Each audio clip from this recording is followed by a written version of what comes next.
Assalamualaikum warahmatullahi wabarakatuh. Jumpa lagi dengan saya Mas Mut, masih di seputaran anxiety disorder, psikosomatis dan disrupsi ya. Di video kali ini saya ingin bercerita tentang perasaan-perasaan yang dulu pernah saya rasakan ya. Sebenarnya nggak dulu sih, ya beberapa bulan yang lalu lah, sebelum sudah apa namanya sudah lepas dari perasaan takut tersebut. Memang susah sekali memanage rasa takut itu. Eh, Cemas yang menjadikan cemas itu memang sangat susah sekali. Saya akui memang sangat susah sekali. Tapi ketika kita melakukan hal yang baik dan benar dan kita continue istiqomah melakukan tersebut, eh, kita akan menjadi lebih baik. Itu sudah pasti. Terus ketika ketika waktu itu yang saya rasakan itu biasanya itu yang paling tidak menyenangkan itu ketika kita sudah merasa benar-benar sembuh ya, merasa benar-benar sembuh, tiba-tiba kita ada masalah sedikit yang bikin kita stres. Apa itu? Berantem, mungkin mungkin bukan berantem, berselisih. Kita kan tidak terbiasa, sesuatu yang memicu memicu terjadinya jantung berdebar karena pernah kena panic attack. Kita punya trauma tentang jantung berdebar. Jadi ketika kita ada gesekan dengan seseorang atau di tengah jalan bermasalah dengan orang, terus kita marah-marah, terus otomatis jantung kita berdebar.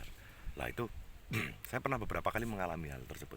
Saya pernah mengalami itu berimbas, bisa sampai 3 hari kalau tidak salah itu.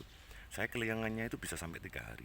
Kenapa? Karena itu tadi saya memikirkan hal tersebut terus dan menjadikan stres, menjadikan peras otot-otot di bagian kepala depan, kepala belakang, pundak itu jadi keras. Terus jadi kita tidak nyaman, terus kita kita kita stres, terus jadi cemas lagi. Cemasnya juga mungkin tidak seperti dulu ya, tidak yang sangat parah atau berlebih seperti dulu. Cuman bisa mengakibatkan beberapa hal yang menurut saya itu sangat menakutkan, terutama beberapa kali mungkin selama saya sakit 1 tahun ini sekitar berapa ya, 4 kali mungkin ya, 3-4 kali saya pernah mengalami kondisi tengah-tengah tidur. Biasanya itu ketika stres, ketika terjadi habis terjadi masalah, terus kita melakukan aktivitas dan tidak begitu ada hasil. Saya biasanya beraktivitas olahraga, jemur badan, olahraga, menyiram tanaman, memberi makan hewan. Setelah itu ketika tidak ada yang harus dilakukan lagi, tidak punya planning tentang apa yang harus dilakukan hari itu, terus saya biasanya rebahan. Ketika rebahan itu saya ketiduran biasanya. Ketika ketiduran tiba-tiba bangun terkaget, bisa jadi dikagetkan oleh dibangunin anak atau dengar suara yang keras gitu. Itu langsung jantung berdebar, itu sampai mengakibatkan panik, sampai jantung berdebar sampai wah ini harus ke rumah sakit, saya harus ke rumah sakit, sampai seperti itu beberapa kali saya mengalami hal tersebut, terutama ketika stres itu tadi. Tapi eh, taruhlah 4 kali ya, tapi antara yang pertama dengan yang keempat itu sudah sangat jauh berbeda.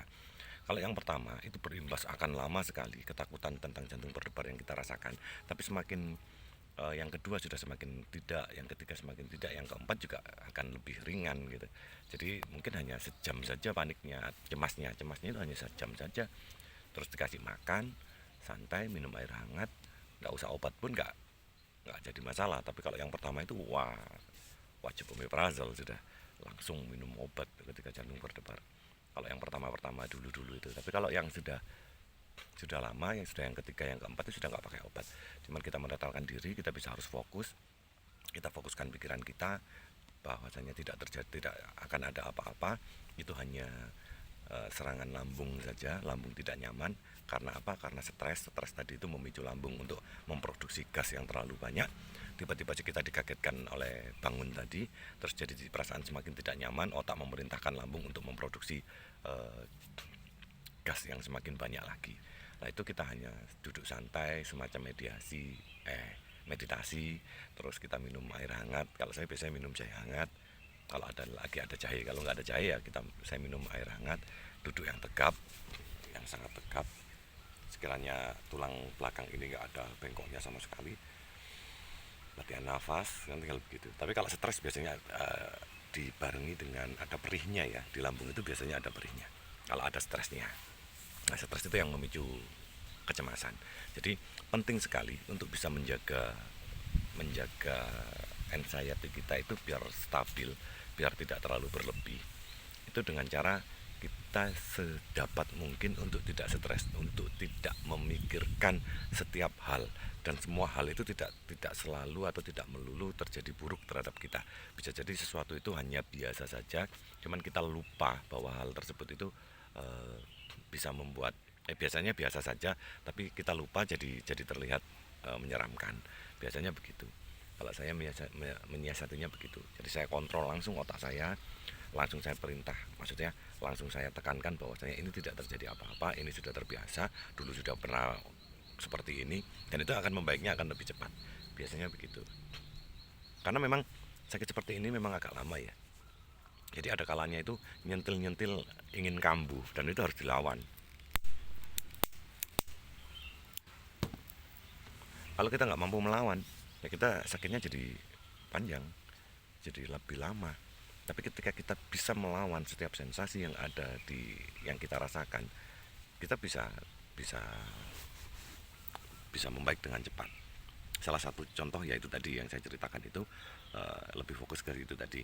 Saya mengingat ketika nongkrong sendiri, lagi sendiri ini, terus saya ingat-ingat dulu apa ya yang pernah bikin bikin saya sangat menakutkan, yaitu tadi tiba-tiba tidur terkaget dibangunkan atau bangun sendiri gara-gara asam lambung terlalu tinggi, gas lambungnya tinggi, atau terkaget oleh suara yang sangat besar, roda truk meletus, atau ada anak teriak-teriak lagi berantem, atau biasanya kan begitu anak kecil-kecil biasanya berantem berebut apa gitu.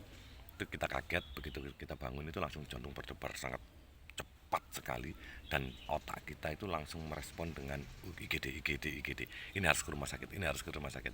Itu terjadi beberapa kali, mungkin saya sekitar 4 kalian, 3 sampai 4 kali itu terjadi.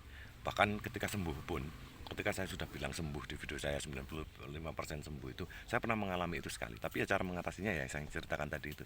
Dan saya kontrol pikiran saya dan tidak ada masalah, tidak minum obat, dan baik-baik saja bisa melakukan aktivitas lagi. Sudah langsung langsung ini lagi, langsung bisa beraktivitas lagi, sudah nggak ada masalah. Jadi itu salah satu cerita serem yang ada di anxiety disorder. Terima kasih sudah melihat video saya. Wassalamualaikum warahmatullahi wabarakatuh.